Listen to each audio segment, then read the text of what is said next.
Et bienvenue donc dans cette patinoire de Tours ce soir pour une rencontre synonyme de fête puisque c'est le 15e anniversaire de l'ASG Tours, club ô combien côté du championnat de France de National 1A de hockey sur glace, champion de France en 1980, première équipe de la Plaine à remporter ce titre.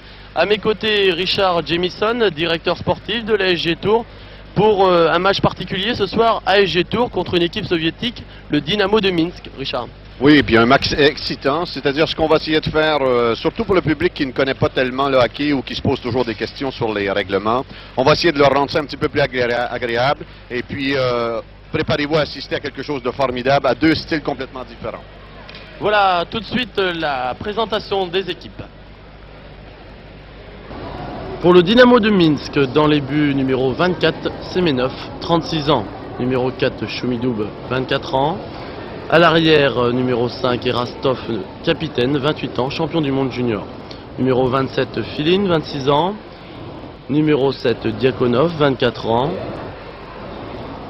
Numéro 2, Tabolin, 24 ans également. Numéro 6, Krivo Kija, 20 ans, international A soviétique. Numéro 3, Tsiplakov, 21 ans. Et numéro 8, Bouben Chinkov, 27 ans, champion du monde junior.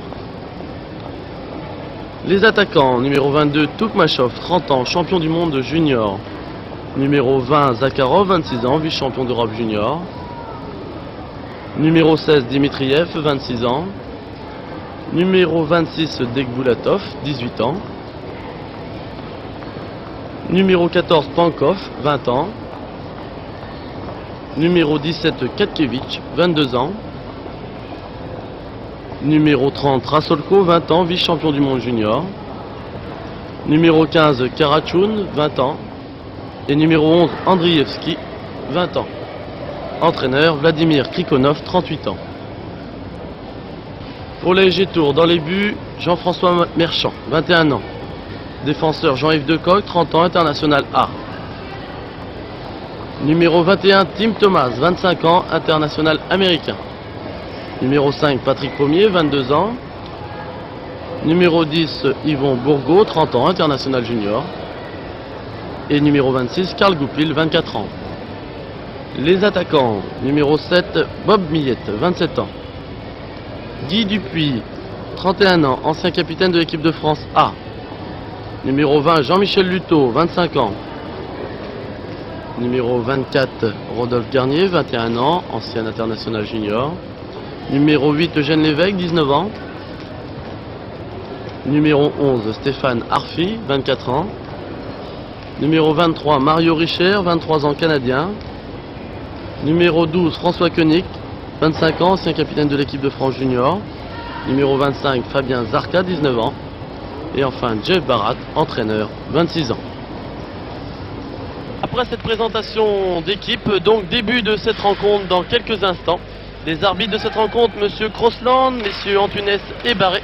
Et c'est parti, Richard, pour 3 tiers-temps de 20 minutes. Oui, puis comme j'ai dit, deux styles différents. Un style très collectif, celui des Soviétiques, et un style un peu plus individuel, celui des Français, parce que moins d'expérience et moins d'habitude au haut niveau de cette manière. On l'a vu tout de suite, Richard, les Blancs soviétiques du Dynamo de Minsk n'ont pas lésigné et entendent bien faire le jeu dès ce premier tiers-temps. Écoutez, les quelques minutes, on va voir une équipe soviétique qui se cherche un peu, pas habituée à cette glace, à cette patinoire. Et puis, j'espère que Tours va en profiter parce que je pense que les 10 premières minutes seront les plus dangereuses du match. Alors, cette équipe de Tours dans laquelle on peut compter quelques absents ce soir.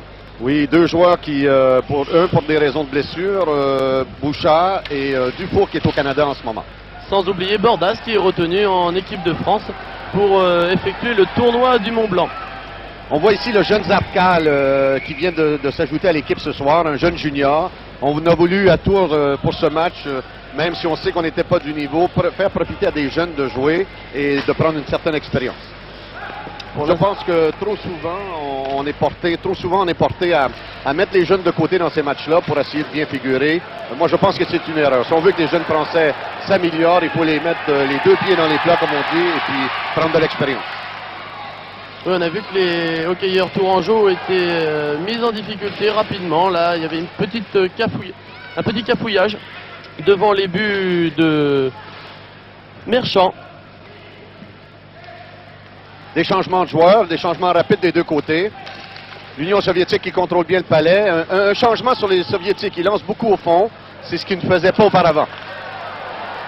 Un jeu collectif. Vous allez vous apercevoir souvent, le jeu est tellement rapide qu'on voit les soviétiques faire des passes sans regarder. C'est que les drills de base que les joueurs font tous les jours à l'entraînement, ben, ça finit par se faire comme des robots, si vous voulez. Et puis, les gars font des passes sans regarder. C'est ce qui est merveilleux, c'est ce qui est beau à regarder. Vous avez vu ici la passe devant les buts avec un Marchand très alerte.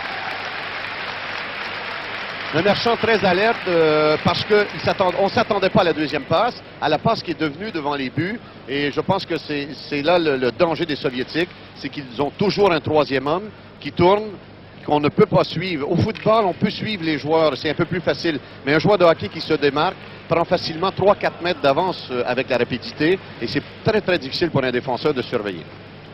Une équipe soviétique également, Richard, composée de 6 ex-internationaux juniors, champions du monde, et puis d'autres vedettes telles que Erastov, numéro 5 et capitaine de cette équipe soviétique, sans oublier quelques Bouben Tchinkov ou encore Kruko Kidja, qui est lui international A tout simplement.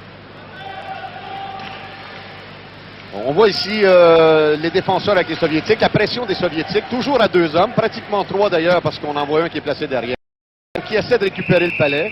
En fait, les Soviétiques tentent toujours de jouer en surnombre. C'est le secret un petit peu du hockey. C'est-à-dire qu'on voit des fois 3-4 joueurs dans un coin, on se demande ce qui se passe, le palais est là. En fait, on essaie toujours de provoquer le surnombre, de manière à récupérer le palais. Et lorsque l'équipe défensive tente de reprendre ce palais, ben c'est comme ça qu'on se fait jouer un tour, parce qu'on doit laisser un joueur sur la glace, on découvre un joueur adversaire, et puis bon, ben, le palais s'en va ce joueur-là, et un lancer rapide est fait au but. Depuis quelques années, les Soviétiques ont énormément travaillé cette technique individuelle. Avant, au Canada, on disait souvent que les Soviétiques étaient un peu des robots sur la glace et qu'on laissait de côté cette technique-là. Mais les techniques individuelles. Maintenant, les Russes ont appris à faire un mélange de collectif et de techniques individuelles. On vient d'en avoir un excellent exemple et je pense que c'est tout à l'honneur des Soviétiques d'avoir fait ce mélange-là. Au Canada, on a appris des Soviétiques le collectif et je pense que les Soviétiques ont retenu cette leçon de jeu plus individuel qui permet des lancers au but, de rendre le jeu plus spectaculaire aussi. Les joueurs français devraient prendre cette habitude parce que souvent en France, lors des matchs, on voit les joueurs français qui patinent avec la crosse en l'air à 1 ou 2 mètres ou à 1,50 m de la glace. Et lorsque le lancer arrive, on n'est pas prêt, on perd du temps. Vous avez vu la passe déviée par le Soviétique. Ben pour arriver à faire un but comme celui-là, il n'y a pas de secret. La crosse est sur la glace. Ça donne une mire à celui qui passe. Et le Soviétique a seulement qu'à faire dévier le palais. Mais si le Soviétique avait eu la crosse dans les airs, ben automatiquement, il perdait une fraction de seconde et c'était suffisant pour empêcher le but. Vous voyez devant vous une équipe qui travaille. Ce sont des professionnels, des vrais professionnels. En France, on parle souvent du professionnalisme au hockey. Il ne faut pas exagérer. Les salaires pour les joueurs français, ce sont des petits salaires. Pour ceux qui sont payés, parce qu'il y en a beaucoup qui ne le sont pas. On a un mélange, par exemple, à Tours, mais c'est partout pareil, des étudiants, des gars qui sont obligés d'avoir un deuxième boulot pour être capables d'arriver. Tandis qu'il faut quand même admettre que les Soviétiques, c'est leur métier, ils font seulement que ça. Et je pense qu'il ne faut pas enlever aux Français un démérite là-dessus, au contraire. Là, on vient d'avoir une superbe démonstration du jeu collectif des Soviétiques, avec, à la conclusion, un but de Boubenchinkov, donc qui inscrit lui aussi son second but. Et après 16 minutes 41 de jeu, 6-0 pour les Soviétiques. Je donne souvent ça comme exemple à nos jeunes joueurs ici. Je donne comme exemple souvent lorsque les joueurs sont dans un match. On a un peu en France l'habitude de jouer comme un musicien joue par oreille. C'est-à-dire qu'on a entendu un morceau, on se met sur sa guitare et puis on le joue selon ce qu'on a entendu. Les Soviétiques ne jouent pas par oreille, jouent les notes qui sont marquées dans le bouquin. Et au départ, c'est très difficile, mais à la longue, ça rapporte beaucoup. Et on apprend à se respecter sur la glace, on apprend à faire les efforts quand c'est le temps et à s'entraider.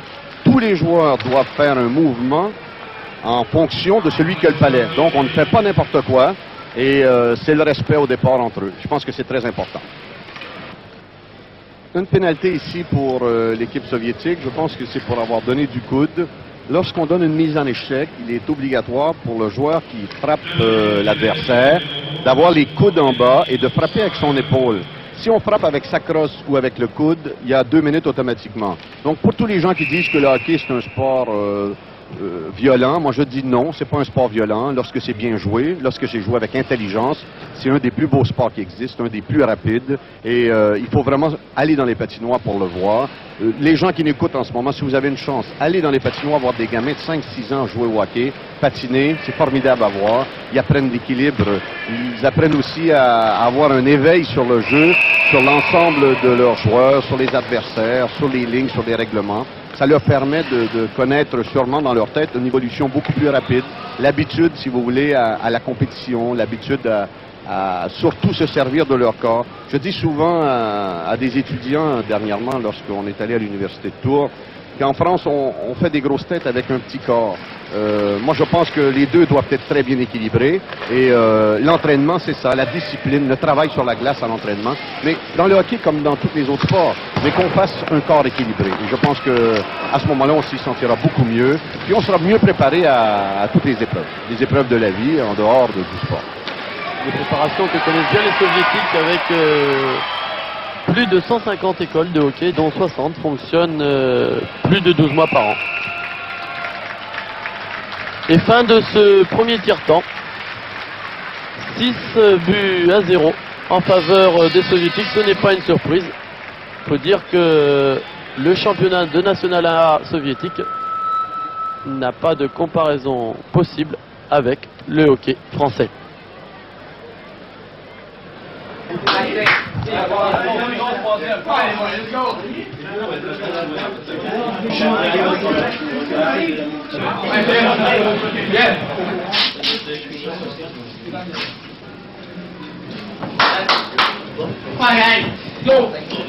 Donc on devrait revoir au deuxième tiers une équipe de Tours un petit peu plus agressive au niveau de l'offensive, plus affamée si vous voulez au niveau de l'attaque.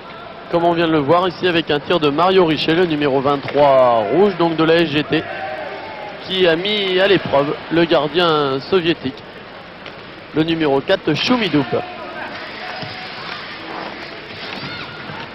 Avec les Soviétiques donc qui pour l'instant font un pressing afin de récupérer la rondelle devant le but tourangeau. Et ça, voilà qui est fait. Bonne frappe du numéro 5 Erasov. On voit les Soviétiques ici qui tournent en rond. C'est une très bonne méthode pour arriver à contrôler le palais. On tourne à 3 joueurs et on se fait des passes jusqu'à temps qu'il y ait un défenseur qui avance un petit peu, qui laisse le filet et qui donne l'ouverture aux joueurs qui tournent, qui se retrouvent finalement tout seuls devant les buts.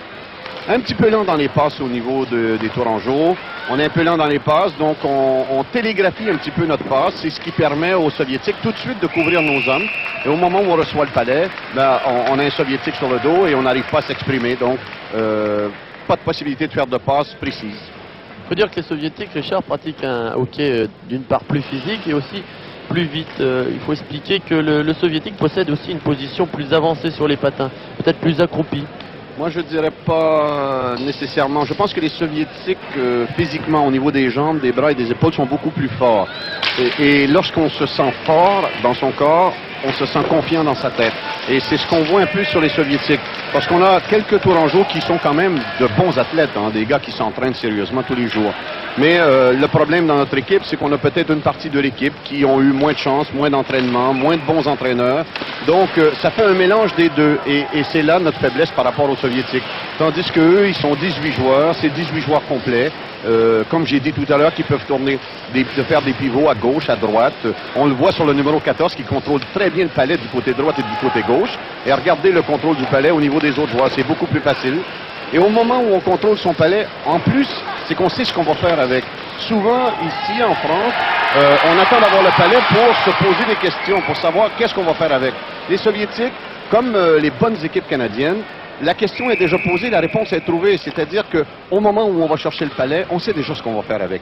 Et on sait où sont nos joueurs. Donc, ça signifie un jeu beaucoup plus rapide, plus efficace. En gros plan, ici, le gardien de la SG Tours, Jean-François Merchant, un jeune produit de la SGT. Oui, je dirais produit de la SGT au niveau de la première division, mais produit surtout du hockey mineur de Lyon. Lyon qui, pendant plusieurs années, a eu un très très bon hockey mineur, avec de bons entraîneurs. Ce n'est pas donné à tous les clubs français, malheureusement encore, mais je pense que Je pense qu'avec un petit peu de bon sens de la part de nos dirigeants, on arrivera un jour à avoir de très bons entraîneurs dans toutes les patinoires et permettre à nos enfants de pouvoir s'exprimer bien comme les Russes l'ont fait. Même si on a atteint les Jeux olympiques l'an passé, il faut quand même savoir qu'entre la 5e, 6e position aux Jeux olympiques et la 10e, 11e et 12e, il y a un monde complètement différent. Je pense qu'il faut travailler. Il serait souhaitable dans ce deuxième et dans ces troisième tiers-temps à venir que les Soviétiques baissent un petit peu de patins, si l'on peut dire, pour que l'on voit de quoi sont capables un petit peu ces Tourangeaux en attaque. Parce qu'il faut bien dire qu'en ce premier tiers, on n'a pas eu l'occasion de les voir à l'œuvre. Je ne pense pas que les Soviétiques vont baisser les bras sur le deuxième tiers. Je pense plutôt qu'ils vont contrôler le palais. Ils vont peut-être mettre la pédale douce sur les lancers au but, mais on devrait avoir des Soviétiques très bien contrôler le palais et prendre plus de risques au niveau de leur jeu, mais ce qui va rendre aussi les choses plus intéressantes. On vient de le voir ici par une passe du défenseur à l'ailier, même pas un temps d'arrêt au niveau du palais. La passe est partie immédiatement et précise en plus.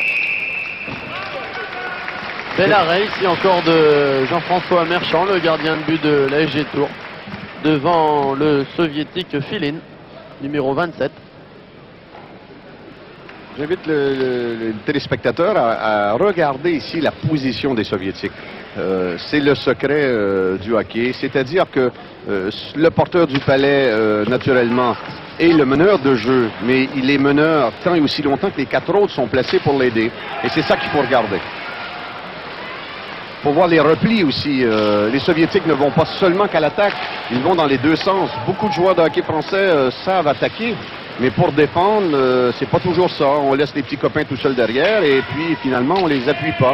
Je pense qu'un bon joueur de hockey doit être en premier lieu un très bon défenseur dans sa tête et après ça, un joueur offensif. Et une disponibilité qui pour l'instant fait ses preuves, tant sur le plan offensif que sur le plan défensif. Le score en est là pour le témoigner. Et le style de jeu également. Le hors-jeu qu'on vient de voir, c'est que le défenseur de Tours a voulu envoyer le palais sur la balustrade. Le palais a frappé la crosse et il est sorti. Donc à ce moment-là, hors-jeu automatique, soit dans la zone si c'est le joueur défensif qui est envoyé à l'extérieur, soit à l'extérieur de la zone si c'est le joueur offensif. Bon contrôle ici du défenseur tourangeau. Une passe un petit peu trop rapide. Ici on se mélange un peu, on ne sait pas trop se placer, on anticipe un peu trop. Je pense que dans le sport, c'est bon d'anticiper, mais il ne faut pas anticiper de n'importe quelle façon. Il faut toujours anticiper en fonction de ce que le joueur avec qui on joue pense. Ici, un bon appui offensif. On contrôle bien le palais. Avec Goupil et Dupuis qui essayent d'inquiéter le portier soviétique. Une belle feinte ici du soviétique qui fait feinte de lancer au but par ce qu'on appelle un slap shot. Feinte seulement, conserve le palais et passe au deuxième soviétique de l'autre côté. Un peu plus, c'était un but. Alors qu'on a vu Jeff Barat, l'entraîneur tourangeau, applaudir le bel arrêt de son gardien, Jean-François Merchant. Je pense que c'est un des rares joueurs ce soir qui peut sortir avec les honneurs parce que, comme on dit au Québec, il va avoir du caoutchouc. Vous savez qu'un palais c'est fait en caoutchouc, donc on dit souvent aux gardiens de but, tu vas avoir du caoutchouc ce soir, ça veut dire 50-60 lancés, compte environ une quinzaine, donc il va faire son match et je pense qu'il va mériter son repos après le match. Mais il ne faut pas oublier les autres parce que pour les défenseurs, c'est très très difficile. On a l'impression qu'ils ne bougent pas, mais il faut les suivre, ces soviétiques, ils ne sont pas évidents. Ça doit être difficile, Richard, quand on est attaquant, d'effectuer une partie comme celle-ci, toujours sur la défensive, en récupérant des rondelles plus ou moins approximatives. C'est sûr que c'est très difficile parce que ça change la mentalité des matchs de championnat habituels où on voit souvent des pointages de 11 à 9. Un beau match de hockey, c'est 4 à 2, 3 à 1. Mais pour arriver à faire des beaux matchs comme ça, il faut déjà, au départ, savoir ce que c'est que la défensive et surtout avoir la patience d'attendre les ouvertures de l'adversaire. Souvent, on veut provoquer ces ouvertures, on se met dans une situation défensive très difficile, mais je pense que le secret, il faut attendre l'ouverture. Ici, le gardien de but qui est tombé. On essaie de récupérer le palais à 2 joueurs avec Zarka. Contre-attaque immédiatement. Passe au centre. Le centre qui sait déjà ce qu'il va faire. Tente de contrôler le palais. Cherche son joueur. Tout de suite aidé par un autre joueur soviétique. Deuxième joueur soviétique qui va chercher le palais. Tout de suite, on cherche le joueur disponible. On trouve le défenseur. Tout de suite, un autre joueur. On n'attend pas. On cherche l'autre joueur disponible soviétique. Le numéro 3 qui déborde, qui cherche un partenaire au milieu de 3 Tourangeaux. Mais les joueurs de la panique se dégagent. C'est un petit peu la panique. Qu'ils le peuvent. Ici, on vient de voir un hors-jeu. Vous savez que tout palais au-dessus des épaules, touché par la crosse, est automatiquement sifflé. Et on retourne dans la zone de l'équipe qui a touché au palais au-dessus des épaules. Ceci pour empêcher les blessures, parce que trop de joueurs auparavant jouaient avec la crosse assez haute, et naturellement, c'est très dangereux. Une crosse, comme je l'ai dit tout à l'heure, c'est fait pour aller sur la glace. Là, maintenant, regardons comment les Soviétiques vont faire l'entrée dans zone, la contre-attaque. Bon jeu de Guy Dupuis qui oblige les Soviétiques à revenir en arrière. Le numéro 17 reçoit le palais, recontrôle le palais. On va sûrement voir un Soviétique coupé au centre, qui est le numéro 14. Contrôle de palais ici. Je pense qu'on a baissé on a baissé les pieds un peu, là. Numéro 7 contrôle bien le palais, passe au numéro 17. Je pense que les Soviétiques sont un peu mous en ce moment et ça les empêche de s'exprimer totalement. Bon contrôle de palais du numéro 1, qui repasse au défenseur, qui repasse au 8, qui repasse au défenseur. On redonne le palais à l'attaquant qui remet derrière. On contrôle le palais en ce moment. On cherche la faille dans la défensive de Tourangelle. Là, Tim Thomas vient de jouer exactement comme il faut faire. Lorsqu'on va chercher un joueur, il faut aller chercher le bonhomme, il faut aller chercher le joueur. Trop de joueurs français jouent le palais, et lorsqu'on joue le palais, une bonne feinte de l'adversaire, et on est déjoué. Il est plus facile de jouer le joueur adversaire et de laisser le palais aller, parce que il est évident que le palais est tout petit et que le joueur est assez costaud, donc c'est plus facile de bloquer. Ici, on retrouve la boîte, les 4 joueurs qui forment la boîte défensive. Les Soviétiques qui tournent le palais autour pour une ouverture. Et on a trouvé l'ouverture, avec un peu de malchance à côté, mais c'était pratiquement un but. On recontrôle le palais, les joueurs de tour gardent leur boîte, mais pas assez agressifs sur la boîte. Et Harpy qui rentre en jeu, donc fin d'infériorité numérique pour l'ASG Tours. Il va pouvoir peut-être profiter d'un contre, mené par Harpy pour le jeune Zarka. Mais dégagement soviétique avec le numéro 20 qui fixe 2 défenseurs et qui va frapper. Beau réflexe de Merchant. Le Soviétique qui a reçu la passe très bien placée à la ligne rouge pour ne pas donner un hors-jeu de 2 lignes. Donc c'était placé à la ligne rouge, a reçu la passe et on était en contre-attaque immédiate. Ça tourne, il y a beaucoup de trafic devant les buts. Beaucoup de trafic, beaucoup de monde. Donc les joueurs tourangeaux doivent se demander un petit peu ce qui se passe. C'est facile à comprendre. Vous avez 5 joueurs attaquants soviétiques dans votre zone.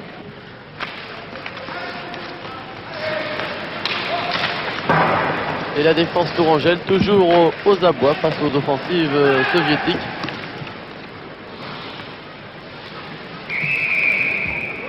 « 11 minutes dans ce second tiers-temps et les Tourangeaux qui, pour l'instant, n'ont pas encaissé de but depuis la reprise. C'est tout à leur honneur d'ailleurs. Remarquez bien que les Soviétiques ont toujours les crosses sur la glace, toujours prêts à recevoir les passes et toujours prêts à les donner. Le petit jeune Lévesque ici qui était très bien placé, qui n'a pas de complexe.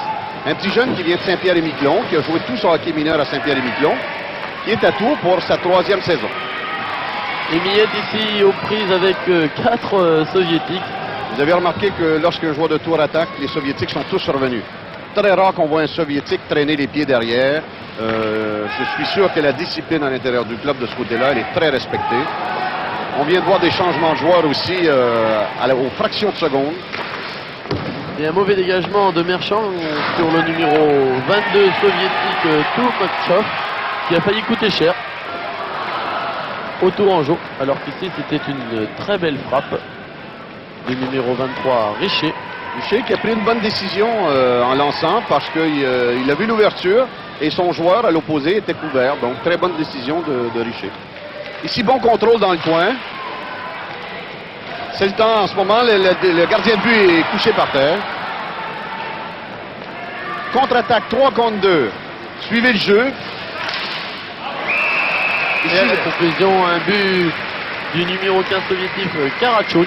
Un peu de chance sur ce but quand même, parce que la passe était pour être envoyée à l'ailier droite.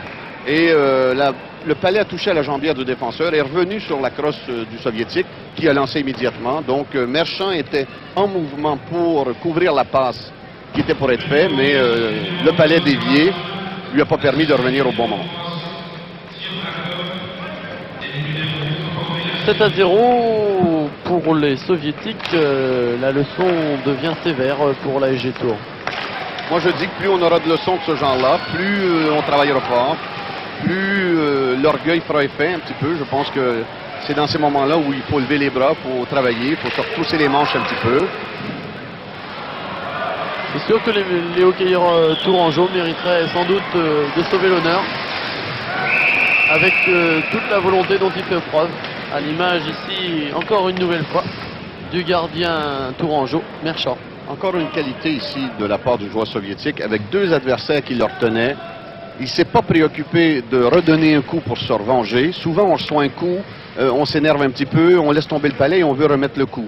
Le joueur soviétique ici, malgré les deux joueurs qui étaient accrochés après lui, a quand même trouvé le moyen de s'occuper du palais et de faire un dernier lancer de dernière seconde pour donner beaucoup de difficultés à Merchant. Donc, c'est une qualité. On ne s'occupe pas des coups qu'on mange, on s'occupe de son jeu, de sa position, on est concentré et c'est comme ça qu'on peut s'améliorer. C'est vrai que ce n'est pas une qualité commune chez les joueurs qui évoluent dans l'Hexagone.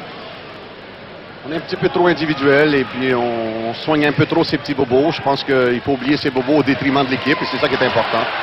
Zarka très bien placé ici sur une passe de Jean-Michel Luto.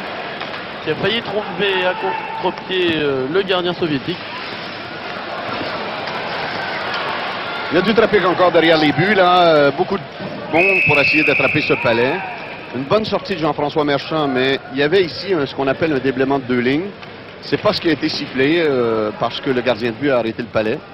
Mais si le gardien de but n'avait pas arrêté le palais, vu que le palais venait avant la ligne rouge pour aller au fond de la zone, automatiquement, il y avait un hors-jeu de deux lignes.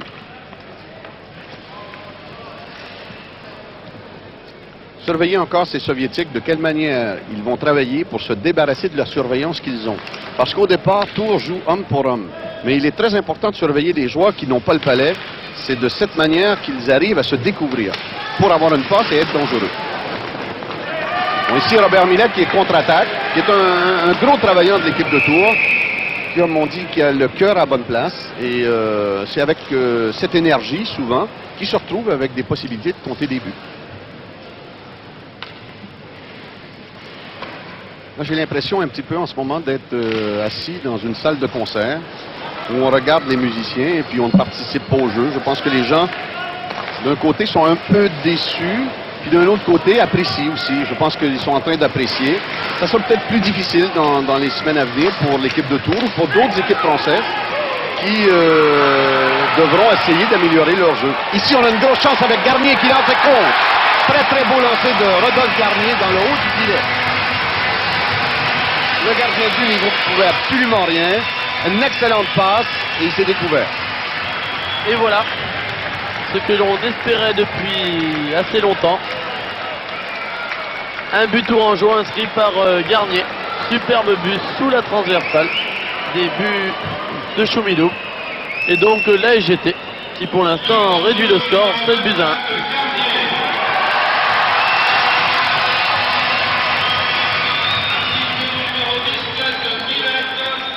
Il a fallu attendre 35 minutes de jeu pour voir les Tourangeaux inscrire leur premier but sur un magnifique compte donc de Garnier. Vous avez vu la fin du Soviétique qui a ralenti. Mal placé Jean-François là-dessus, mais qui a ralenti à la ligne bleue pour permettre aux joueurs porteurs du palais de pénétrer dans la zone. Mais ici, Jean-François, je pense qu'il était sur l'effet du but qu'on venait de compter. Il n'était pas prêt pour arrêter ce lancer. Et les Soviétiques qui se sont immédiatement fâchés en aggravant la marque avec ce nouveau but. On a vu l'assistant entraîneur tout à l'heure au banc, semble pas tellement inquiet, prend beaucoup de notes. Je pense que ces matchs pour eux, ce ne sont pas seulement des matchs d'exhibition, c'est aussi un entraînement, une préparation pour leur championnat. Et un conseil des jeunes qui nous écoutaient, faites écran à l'adversaire. Laissez le palais au deuxième joueur qui va venir vous aider. Vous ne pouvez pas tout faire, on ne peut pas récupérer le palais, jouer le bonhomme, parce qu'il arrive ce qu'on vient de voir, c'est qu'on perd les deux.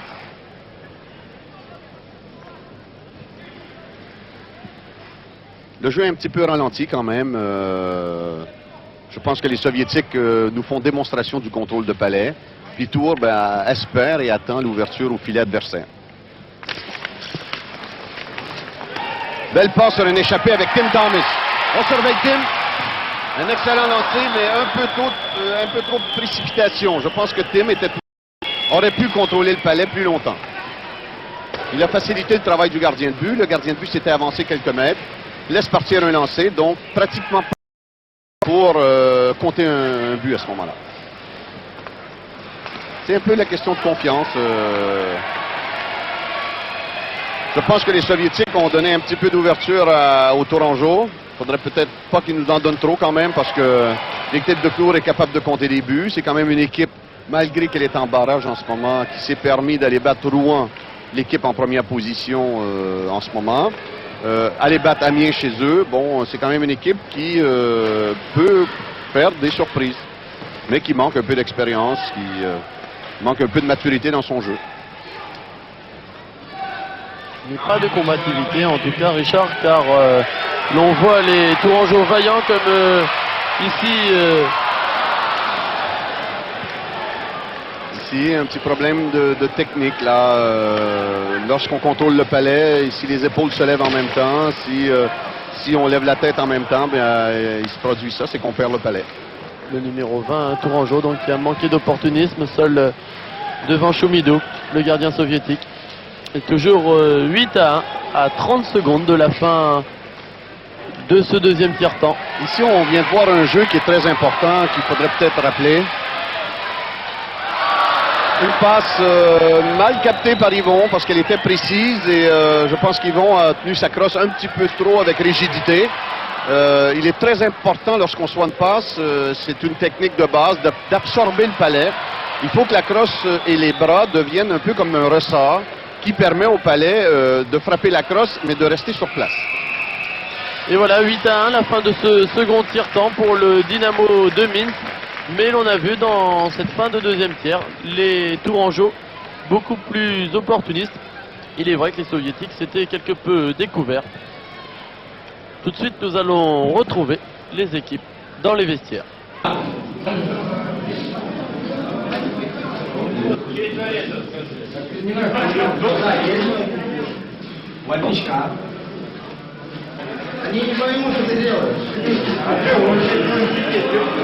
Donc, comme je disais tout à l'heure, une équipe soviétique qui a travaillé depuis énormément d'années, depuis environ les débuts des années 70, mais dans une structure bien organisée, dans une structure où on ne joue pas au hockey à l'oreille, mais dans une structure où l'enseignement est donné à tous les entraîneurs, où tous les enfants reçoivent un enseignement égal, de manière à ce que tout le monde ait sa chance.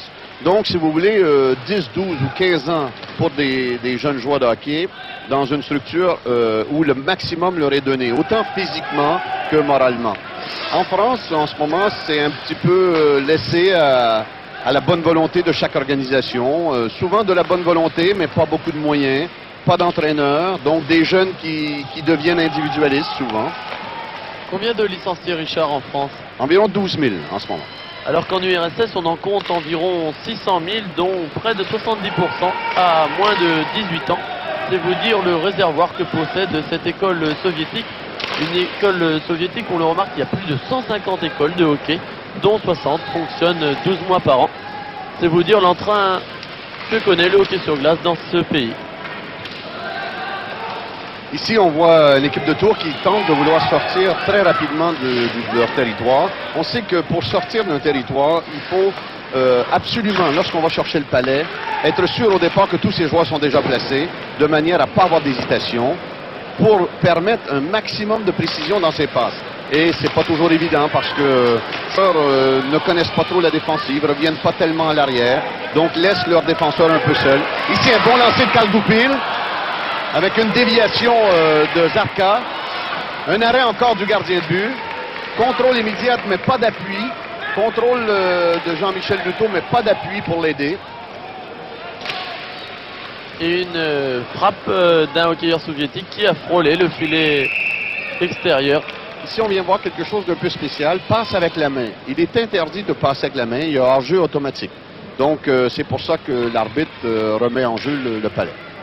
Et Jeff Barat qui semble sourire un petit peu de la physionomie de la partie. Il est vrai que les Tourangeaux font bonne figure, mais avec leurs moyens. Il est vrai aussi que les Soviétiques possèdent d'énormes qualités physiques et techniques. On l'a vu à plusieurs reprises. Oui, on est souvent en France, au cours des championnats, assez critique au niveau des joueurs. Mais moi, je dis que ce n'est pas la faute des joueurs. Les joueurs font ce qu'on leur a montré de faire. Et est-ce qu'on les a vraiment donné tous les moyens pour s'exprimer? Je pense que non. Je pense que c'est à la fédération de prendre les affaires en main, surtout de laisser parler les techniciens. Je pense qu'on ne fait pas assez de réunions avec les techniciens. On n'a pas vraiment de système de base. Donc les joueurs, il ne faut pas les blâmer. Ils jouent avec leur cœur, avec leur capacité, avec leurs moyens, mais ce n'est pas suffisant. On le voit bien avec les Soviétiques. On a besoin d'un travail de fond. On a besoin de toute une éducation qui est à refaire, surtout au niveau des clubs. Combien de dirigeants favorisent les victoires avant de favoriser l'enseignement? Richard, selon vous, quelles seraient les solutions pour pallier ces problèmes? Mais la première solution, je viens de le dire, je pense que c'est de réunir tous les techniciens en France, tous les professionnels du hockey sur glace, pour qu'on s'assoie à une table et qu'on discute et qu'on dise ce qu'on pense et finalement qu'on rouvre la porte à de nouvelles idées, à de nouveaux moyens. Et moi je dis finalement que tout le monde fasse selon ses connaissances. Un dirigeant il dirige, un enseignant il enseigne. Je vois mal un dirigeant conseiller au niveau de l'enseignement et je pense aussi qu'il faudrait investir au niveau de l'enseignement. Beaucoup de subventions, c'est le cas à Tours, sont données dans les clubs, beaucoup de millions de francs pour des équipes professionnelles. Mais derrière, il n'y a absolument rien qui tient. Donc, qu'on investisse au départ au niveau des enfants, qu'on leur donne des enseignants, qu'on leur donne des heures de glace, qu'on bâtisse des patinoires. Et je dis ça dans tous les sports. Et à ce moment-là, d'ici, avec un peu de patience, d'ici 5 ou 10 ans, on aura des jeunes Français qui iront sur la glace et puis qui ne seront pas déshonorés par un match comme celui-là. Vous ne pensez pas, Richard, que le fait qu'il y ait dans chaque club français un Américain, voire maintenant des Soviétiques, même pour le cas d'Amiens, donc des étrangers pour renforcer ces équipes, soit pas un fait quelque part néfaste, qui ne laisse pas d'une certaine façon les Français s'habituer eux-mêmes au jeu et progresser par eux-mêmes? Écoutez, moi je suis arrivé ici en 80. Il y a une chose qui s'est améliorée en France depuis 9 ans, c'est les joueurs sur la glace. C'est tout ce qui s'est amélioré à mon avis. C'est-à-dire qu'un étranger qui vient en France, je pose souvent la question aux Français. Je leur demande, quand vous avez un étranger dans l'équipe, qu'est-ce que vous regardez? Est-ce que vous l'applaudissez parce qu'il compte un but? Ou si je vous demande après un match, qu'est-ce que vous avez appris en le regardant faire? Et souvent la réponse, on me dit on l'applaudit parce que c'est un bon joueur, mais on ne peut pas me dire ce qu'il a fait sur la glace. Donc, si vous voulez, c'est une question de mentalité. Un étranger peut apporter un plus si on le regarde, si on l'analyse. Moi, je connais un entraîneur qui est allé travailler au Japon. Et au Japon, pendant des années, on a étudié les techniques des autres pays. On a analysé la technique individuelle des joueurs collectifs. Et aujourd'hui, le Japon peut jouer au hockey entre Japonais. Et une autre chose aussi qu'il faut dire, c'est qu'en ce moment, pratiquement 90% de l'argent dans le hockey français est donné à des étrangers. Et c'est pas aux étrangers qu'il faut blâmer, c'est que derrière, ça ne suit pas. Donc, je vous dis, il faut avoir la patience d'éduquer nos enfants, de les préparer. Et plus tard, peut-être que ce seront ceux-là qu'on verra sur la glace. Ce sera peut-être ceux-là qui vivront du hockey. Mais on n'est pas au bout de nos peines, parce que pour être écouté au niveau d'une fédération, c'est très difficile. Pour trouver les moyens financiers, c'est difficile aussi. Et puis pour faire comprendre aux gens qu'il faut partir à zéro, c'est encore plus difficile. Ici, on a vu le jeune Jarka très bien placé. Ça, c'est un exemple de jeune qui est étudiant à l'université, qui s'entraîne 2 fois par semaine et qui vient jouer au hockey avec son équipe, donc, mais qui a l'intelligence d'apprendre, qui fait les efforts aussi. C'est pas une question physique, c'est un petit joueur. Mais dans sa tête, il y a tellement de choses qui se passent et où il voit le jeu, où il sait où il faut se placer, où il faut qu'il fasse les sacrifices nécessaires. C'est un exemple. Mais il y a un exemple parmi 100 et puis c'est ça qu'il faudrait changer. Et but de Luto, donc 8 buts à 2, la SGT qui réduit le score sur un super slap shoot dans la lucarne gauche, début de Choumidou. Superbe slap shoot de Luto. Bonne réaction de Jean-Michel ici qui a laissé partir un lancer sans avertir, avec beaucoup de précision. Il faut savoir que le lancer slap, ce qu'on vous appelez slap shoot ou slap shot, c'est un lancer frappé qui n'a pas beaucoup de précision, mais avec beaucoup d'entraînement, on arrive quand même à pouvoir placer le palet à un minimum et un gardien de but où le palet est à côté de lui ne peut pas l'arrêter si ça vient trop vite. Ça doit venir aux environs de 125 km à l'heure. Alors Richard, tout à l'heure on a parlé un petit peu des lacunes des hautes instances du hockey français. Est-ce que selon vous, ce sont les mêmes lacunes que possèdent les hockeyeurs français sur la glace? Ben oui, parce que tout se suit. Quand je dis des instances, qu'il y a des lacunes au niveau des instances, je voudrais quand même bien mentionner que bon, les dirigeants de la fédération font des efforts importants.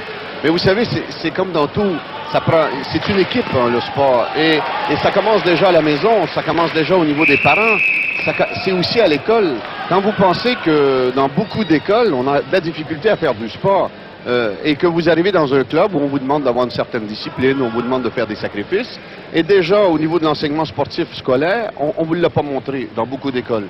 Donc je me dis, on peut dire aujourd'hui qu'il y a une faille au niveau des dirigeants de certaines fédérations, mais il faut quand même dire que cette faille-là, elle vient de beaucoup plus loin, et il ne faut pas avoir peur de le dire. Donc, problème sport scolaire, hein, ça fait 9 ans que je suis là, ça fait 9 ans qu'on me dit qu'au niveau du ministère de l'Éducation, qu'on va mettre en place des structures sportives. On n'a pas bougé encore. Je me demande à quel moment on va bouger. Puis pendant ce temps-là, les gamins qui avaient 7 ans à l'école en ont maintenant 16.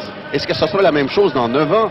Donc, qu'il y ait des gens qui se donnent des coups de pied au bon endroit, qu'on se réveille. Si les fédérations veulent qu'ils fonctionnent, il faut déjà derrière que le ministère se réveille. Il faut déjà que certains fonctionnaires qui sont en place et qui n'osent pas rien bouger se réveillent aussi. Donc, c'est un travail d'équipe. Moi, je dis, arrêtons de se conter des histoires. Chez nous, on dit, rêvons pas en couleur. Donc, arrêtons de rêver en couleur, rêvons en noir et blanc, prenons le taureau par les cornes et travaillons dès la base. Belle action personnelle ici du numéro 20, Zakharov, pour les Soviétiques, alors que les Tourangeaux se retrouvent actuellement en infériorité numérique, consécutivement à la pénalité que vient d'encaisser Goupil pour la GT. Karl Goupil, 2 minutes pour cinglage. Ici, on a vu un jeu des Soviétiques et c'est un conseil que je donne aux jeunes. Comme on a dit tout à l'heure, le défenseur a voulu jouer le palet.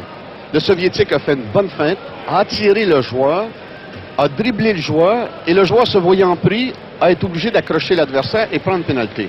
Au départ, le joueur ne devait pas s'occuper du palet. Ce petit palet est très difficile à capter. On s'occupe du gabarit, on s'occupe du joueur, c'est beaucoup plus facile à arrêter et on ne se retrouve pas dans un désavantage comme ça. Mais attention, les gens qui ne connaissent pas le hockey, on semble dire, finalement, ça doit être difficile. Oui, c'est difficile parce que ça demande des années pour donner des habitudes. Le hockey, c'est un sport très rapide. Souvent, dans des actions, c'est votre subconscient qui réagit. Et le subconscient réagit en fonction de l'éducation que vous lui avez donnée, des habitudes que vous lui avez données, des sacrifices que vous lui avez fait faire. Donc, souvent, ce genre de réaction-là est la cause d'un manque de travail de fond. Alors que donc l'on a vu Zakharov égaliser dans ce troisième tiers-temps pour le Dynamo de Minsk entre les jambes de Jean-François Merchant qui dans un premier temps avait repoussé le palet, mais dans la crosse du Soviétique. Et donc le Soviétique qui mène 9 buts à 2 avec l'occasion peut-être pour la GT, et oui, de réduire le score sur cette superbe action. Ici, on a vu un Yvon Bourgault, pas de complexe. Comme on a dit tout à l'heure au premier tiers, peut-être un peu de complexe par rapport à ces Soviétiques-là. Un Yvon Bourgault qui n'a pas ralenti entre les deux lignes bleues, ce qui lui a permis, lorsqu'il a eu le palet, d'avoir un échappé seul. Souvent, les joueurs, lorsqu'ils passent leur propre ligne bleue, parce que le palet ne vient pas, ralentissent. Donc, au moment où ils reçoivent le palet, ils ne sont pas en vitesse. Le défenseur récupère facilement, le défenseur adversaire. Yvon, pas de complexe, maximum de vitesse entre les lignes bleues, reçoit la passe, se retrouve tout seul devant le gardien de but. Sur une fort belle assist d'ailleurs de Fabien Zarka. Et donc la GT qui reprend l'avantage dans ce troisième tiers, 2 buts à 3, qui est, rappelons-le, toujours mené 9 buts à 3. Belle prestation, ma foi, Richard, dans ce troisième tiers de la SG Tour. Hein. Oui, je pense que les Soviétiques ont eu hâte de pratiquer leur jeu défensif au troisième tiers, ce qui fait qu'ils n'ont pas beaucoup de lancers au but, mais on doit leur faire travailler, si vous voulez, cet aspect. Parce qu'en Union soviétique, sur 14 clubs en première division. Binks est en 10e position. Donc, il doit avoir certains problèmes défensifs. Je pense que l'entraîneur, un ancien international d'ailleurs, doit leur avoir donné une consigne. Écoutez, on va jouer l'homme pour homme défensif. Ici, un excellent lancer de la part du numéro 7. Un lancer qui s'en tout à l'heure. Maximum de vitesse, très précis dans le coin du filet. Et Jean-François aurait peut-être dû pas se pencher sur ce but-là. Il s'est penché un peu, le palais et puis on retrouve un but supplémentaire. Diakonov, donc, qui vient d'aggraver la marque pour le Dynamo de Minsk dans cette 13e minute du 3e tiers. 10 buts à 3 donc pour les Soviétiques. Est-ce que vous pensez, Richard, que le hockeyeur sur glace français est un bon patineur? Non, je pense que c'est la première faiblesse du joueur de hockey français. C'est qu'on n'est pas deux bons patineurs parce qu'on veut jouer trop vite. La première chose qu'on fait quand le petit gamin a réussi à faire 2-3 tours de glace, souvent on les met dans des situations de match. On les met avec des adversaires dans une surface énorme. Les Chinois vont jusqu'à des 30-60. Pour des petits gamins de 7 ou 8 ans, c'est très difficile. Donc, étant donné qu'il n'y a pas de système de base, bien, ces enfants-là sont confrontés dans un monde qui ne leur appartient pas encore. Donc, on laisse de côté toute cette technique de base, contrôle de palais, les pivots, le patinage, pour jouer, pour compter des buts. On attache beaucoup.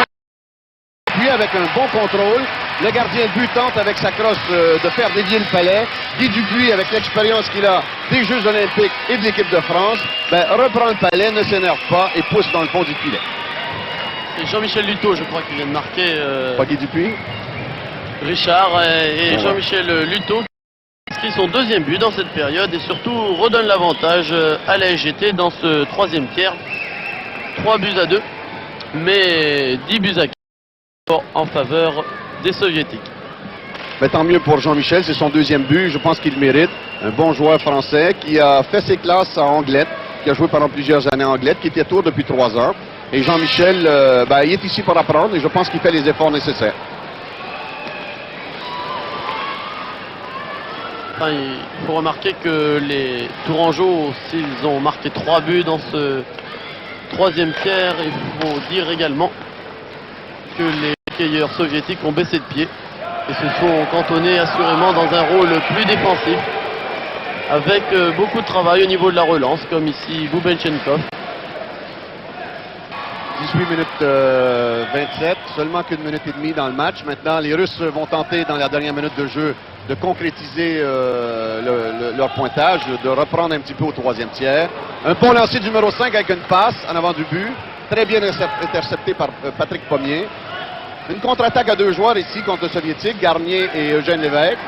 Bon contrôle du palais par le Soviétique. Eugène Lévesque qui continue son travail formidable dans le coin. Tente de jouer ici l'adversaire au lieu de jouer le palais. Mais ici, Rodolphe un peu lent pour aller chercher le palais. On contrôle bien le palais du côté des Soviétiques.